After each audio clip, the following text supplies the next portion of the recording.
Hello everyone, চলে আসলাম রকমারি পাকের ঘর থেকে। আজকে আমি খুবই মজার একটি রেসিপি নিয়ে আপনাদের সাথে চলে আসলাম। আশা করি ভালো লাগবে।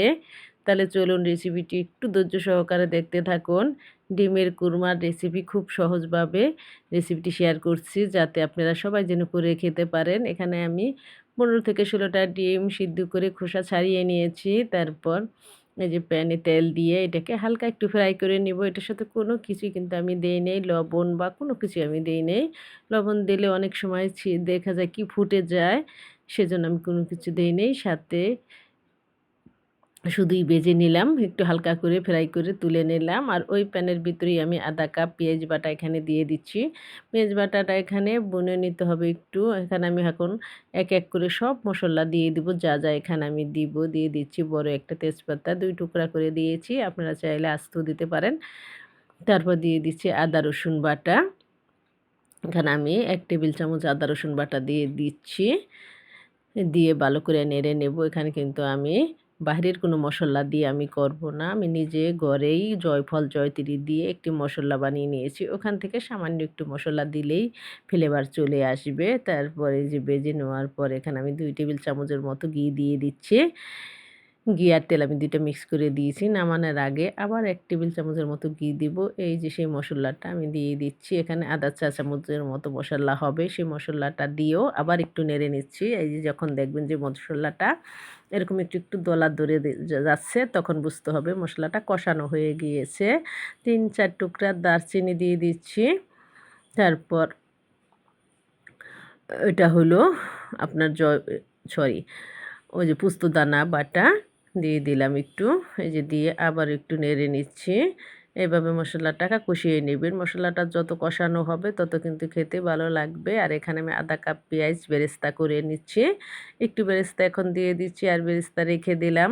বেরেস্তা দিলে কালারটা ভালো আসে, ফ্লেভারও ভালো লাগে। অবশ্যই দেওয়ার চেষ্টা করবেন। আশা করি ভিডিওটি ভালো লাগবে। ভালো লাগলে শেয়ার করে অন্যকে দেখার সুযোগ করে দিবেন। আর একটু ধৈর্য সহকারে দেখতে থাকবেন। আর এই যে দুধ দিয়ে দিচ্ছি। দুধটা আমি এখানে কোনো পরিমাণ করি নাই। কারণ আমি শুধু দুধ দিয়েই করব, আর কোনো কিছুই দিব না। তবে দুধটা কিন্তু আমি একটু ঘন করে নিয়েছি আগে থেকে। যত ঘন করবেন তত খেতে কিন্তু মজা হবে। এখানে আমি কয়টা কিশমিশও দিয়ে দিলাম। কথায় বলে না, যত গুড় তত মিষ্টি, মাছাছিরা বলে থাকতো। তারপরে এই যে সম্পূর্ণ দুধ দিয়ে দিচ্ছি। দিয়ে ভালো করে বলক আসার অপেক্ষা করলাম। পরিমাণ মতো একটু লবণ দিয়ে দিলাম। লবণটা চেক করে নেবেন। 3-4টা এলাচ কিন্তু আমি একটু ফাটিয়ে দিয়ে দিচ্ছি। তারপরে যে ডিমগুলি দিয়ে দিলাম। দিয়ে ভালো করে নেড়ে নেবেন, যাতে ভেঙে না যায় সেদিকে খেয়াল রাখবেন। এই যে দেখেন, একদম কিন্তু কষা, কষা হয়ে আসছে। তারপর এখানে আমি এই যে দিয়ে দিচ্ছি আধা কাপ টক দই। টক দইটা আমি ফেটে রেখেছিলাম। দুধ দিলে কিন্তু বেশি দই দিতে হয় না। এমনি এটা ফ্লেভার ভালো আসে, ঘন হয়ে যায়। আর এখানে আমি একটু কাঠবাদাম, কাজু বাদাম বাটা দিয়েছি। হয়তো এটা স্কিপ হয়ে গিয়েছে। আপনারা ১ টেবিল চামচের মতো কাঠবাদাম, কাজু বাদাম বাটা দিয়ে দিবেন। কাঁচামরিচ কাঁচা পাকা মিলিয়ে দিয়ে দিচ্ছি। লবণ দিয়ে দিচ্ছি সরি, চিনি দিয়ে দিচ্ছি ১ চা চামচ। মিষ্টিটা আপনারা আপনাদের পছন্দ মতো দিবেন। কেউ একটু বেশি খায়, কেউ একটু কম খায়।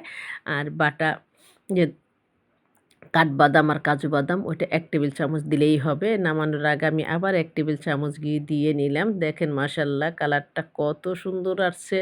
এটা না খেতে ইচ্ছা করলেও কিন্তু অবশ্যই খেতে ইচ্ছা করবে। আবারও একটু বেরেস্তা দিয়ে দিচ্ছি। ভালো লাগলে আমার চ্যানেলটি সাবস্ক্রাইব করে পাশেই থাকবেন। আশা করি যে যেখান থেকে দেখছেন